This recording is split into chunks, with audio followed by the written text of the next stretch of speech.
वहीं कानपुर से बड़ी खबर सामने आ रही है। महिला हेड कांस्टेबल से रेप का ये पूरा मामला।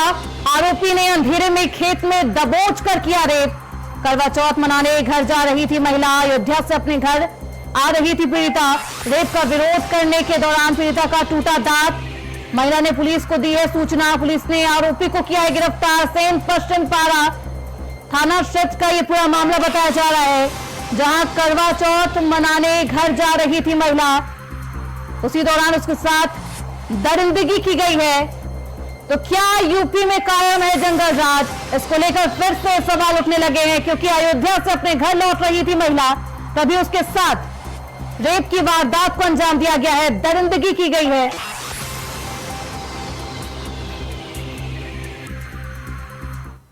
ये एक महिला हेड कांस्टेबल जो कि पुलिस लाइन अयोध्या में तैनात है, ये अपने ससुराल सेन पश्चिम पारा में एक गांव है, वहां जा रही थी और रास्ते में जो है इन्हीं के गांव का एक व्यक्ति जो कि मोटरसाइकिल से था, उससे लिफ्ट ली इन्होंने और रास्ते में जो है उसके द्वारा इनके साथ बदतमीजी की गई, दुष्कर्म किया गया और उस पर जो है वो इनके द्वारा भी उससे जो है वो अपने आप को बचाने के लिए मारपीट की गई, जिसमें उसकी उंगली भी चोटिल हो गई है।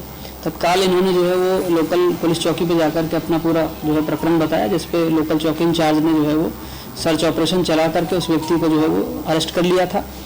अभियोग पंजीकृत इसमें किया गया है, मेडिकल परीक्षण महिला का कराया जा रहा है और जो एक्यूज था उसको अरेस्ट करके माननीय न्यायालय के समक्ष प्रस्तुत कर दिया गया, जो जेल भेज दिया गया। तो महिला के साथ वारदात को लेकर एक बार फिर से प्रशासन पर सवाल उठने लगे हैं। हमारे साथ हमारे सहयोगी गौरव शुक्ला कानपुर से हमारे साथ जुड़ चुके हैं। गौरव, क्या कुछ है ये पूरा मामला? बिल्कुल आपको बता दें, मामला जो है पश्चिम से मनपारा का है, जहाँ पर एक महिला करवा चौथ मनाने अपनी ससुराल जा रही थी। इसी दरमियान को दिखाया था। गौरव, आपकी आवाज नहीं आ पा रही है, दोबारा संपर्क करने की कोशिश की जाएगी। तो महिला हेड कांस्टेबल के साथ दरिंदगी की गई है। आरोपी ने अंधेरे का फायदा उठाकर उसे पहले दबोचकर बाजरे के खेत में ले जाता है, तो उसके साथ दरिंदगी करता है। हालांकि करवा चौथ मनाने घर जा रही थी महिला, तब उसके साथ इस तरीके से हैवानियत की गई है। तो खाकी वर्दी में, क्योंकि महिला हेड कांस्टेबल है, ऐसे में खाकी वर्दी को लेकर भी एक बार फिर से सवाल उठने लगे हैं। तो क्या गौरव, क्या कुछ है ये पूरा मामला और अभी तक पुलिस प्रशासन की क्या कुछ कार्रवाई? देखिए श्रुति, बिल्कुल आपको बता दूं कि कानपुर के जो है पश्चिम सेन पारा थाना क्षेत्र का पूरा मामला है। उस वक्त का ये मामला है जब महिला कांस्टेबल अपनी ससुराल करवा चौथ का त्योहार मनाने जा रही थी, तभी एक मनचले ने उसे दबोच लिया और उसके साथ दुष्कर्म की घटना को अंजाम दिया। हालांकि हेड कांस्टेबल ने अपने बचाव की वो पुरजोर कोशिश की किस तरीके से वो अपनी असमत को बचा सके, लेकिन दरिंदा उस पर पूरी तरह से हावी हो गया। इस बीच उसके साथ कुछ चोटें भी आई, उसका दांत भी टूटा। इस पूरी घटना के बाद जो है संबंधित चौकी पर पहुंचकर महिला हेड कांस्टेबल जो पीड़िता है उसने जो है शिकायत की। हालांकि पुलिस इस पूरे मामले में तत्पर हुई और आरोपी को पुलिस ने गिरफ्तार कर लिया है। लेकिन सवाल कहीं ना कहीं इस दबंगों के हौसले पर भी खड़ा होता है, कानून व्यवस्था पर भी खड़ा होता है कि जहां पर महिलाओं को जो है नारी सुरक्षा की बात की जाती है, देवी का रूप दिया जाता है, पूजा अर्चना की जाती है, उस देश में, उस प्रदेश में कहीं ना कहीं इस तरीके से जो महिलाओं के साथ घटनाएं होंगी तो जाहिर तौर पर श्रुति उस पर सवाल भी खड़े होंगे, क्योंकि लगातार जो है इस बात को कहा जाता है कि कानून व्यवस्था दुरुस्त है। और जब ऐसे में जो दबंगों के हौसले बुलंद है, वो लगातार जब पुलिस इस पूरे मामले में सुरक्षित नजर नहीं आ रही, महिला कांस्टेबल के साथ इस तरीके की हैवानियत होती है, उसके साथ दुष्कर्म की घटना होती है, वो एक अलग बात है कि पुलिस ने कार्रवाई की और आरोपी को दबोच लिया।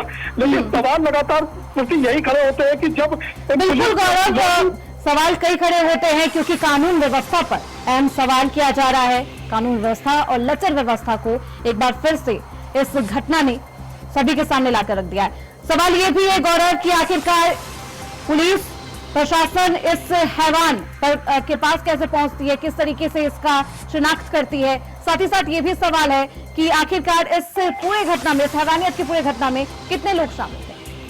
देखिए आपको बता दूं कि जिस तरीके से घटना हुई और उसके बाद जो पीड़िता संबंधित चौकी पहुंची, उसने बताया कि वह अपने गांव जा रही थी, तभी गांव का ही रहने वाले उस व्यक्ति से उसने लिफ्ट मांगी थी। क्योंकि रात ज्यादा हो चुकी थी, वह उसी के साथ जा रही थी, तभी उसने अंधेरे का फायदा उठाने का प्रयास किया और उसके साथ पूरी घटना को अंजाम देने का काम किया। और यही वो वजह है कि इस अपराधी को दबोचा जा सका। अगर अपराधी अनजान होता तो शायद पुलिस के इतनी जल्दी हाथ नहीं लगता। यही वो कारण रहा है, क्योंकि वो गांव का व्यक्ति था, जिसके चलते पुलिस को एक सफलता भी मिली है उसको दबोचने में। लेकिन बात वही है कि पुलिस की एक पैदल गश्त क्या है। तो जिस तरीके से कहा जाता है कि पुलिस लगातार कस्बों में, शहरों में, गांवों में पुलिस गश्त करती है, लोगों को सुरक्षा का एहसास दिलाती है, भरोसा दिलाती है, तो वो कहीं ना कहीं पूरी घटनाओं से टूटता हुआ नजर आता है। जी श्रुति, बिल्कुल, ऐसे में सवालिया निशान के घेरे में है पुलिस प्रशासन। सवाल ये भी है गौरव, आपने जिस तरीके से बताया कि पहले से ही जान पहचान थी महिला के साथ, गांव का ही है, तो क्या कोई आपसी रंजिश का भी ये पूरा मामला था? देखिए श्रुति, जिस तरीके से एप्लीकेशन दी गई है उसमें इस तरीके का कोई जिक्र नहीं है। बात यह जरूर है कि महिला अपने ससुराल जा रही थी, वह उसी गांव का रहने वाला व्यक्ति था, चूंकि वो भी उधर ही जा रहा था और यही वजह है कि उसने लिफ्ट ले ली उसके साथ जाने के लिए और इसी का फायदा उठाकर अपराधी के व्यक्ति ने इस पूरी घटना को अंजाम दिया। जी श्रुति, बहुत शुक्रिया गौरव आपका इन तमाम जानकारी।